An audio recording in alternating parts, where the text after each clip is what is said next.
Hi, I'm Joe Guppy, and I teach comedy writing. And today I'm going to answer the question, what do the Target Lady, Mr. Robinson, and music producer Bruce Dickinson all have in common? In the first session of my comedy writing class, I always roll out three crucial comedy terms. And they are surprise, the comic gap, and premise. Let's take these one at a time. Surprise. I like to point out to my students that every laugh is a surprise. Laughs occur because the audience thinks we're heading down a one road, and suddenly there's a left turn, boom, and that's your laugh.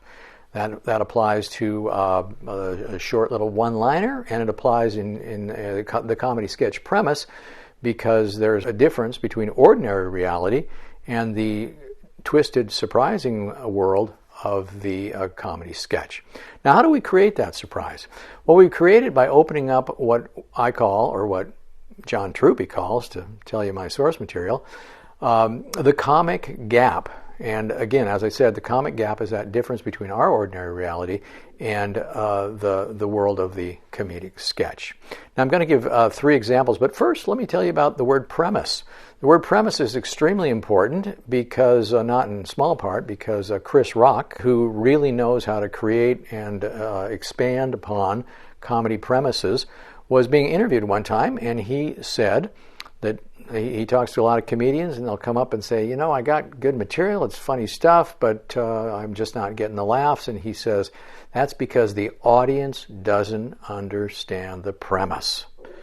So listen up to Chris Rock. The audience doesn't understand the premise. In my class, I make sure that students can describe their premise in like one or two sentences, and then as we write the scripts for the class, we make sure that those premises roll out in a clear way for the audience. Three examples from a popular sketch comedy TV show. Now, there's a lot of great comedy sketch TV shows out there. When I was a little fella, I watched the Carol Burnett show. Then Monty Python came along. I loved Key and Peele, Fry and Laurie, Tracy Ullman Show, Second City TV, etc., etc. But I have chosen my three examples from the longest-running sketch comedy show, very popular, Saturday Night Live. All right, let's take a look at these concepts in terms of three comedy premises. If you think of a record producer, you think a record producer is probably a pretty sophisticated person. I mean, there's all that technical equipment in the recording booth. They have to know different options. There's an infinite number of tracks. What if there was a very successful record producer who did create hit records and is a very confident person, but he only has one idea for creating hits, and that is more cowbell. Yeah, the famous Saturday Night Live sketch with Will Ferrell, Christopher Walken. A terrific comedy premise, very simple, brilliantly executed. Let's take another classic example. A children's television host, you assume they would be a soft-spoken, mild-mannered person, and that they would create an inviting, innocent world.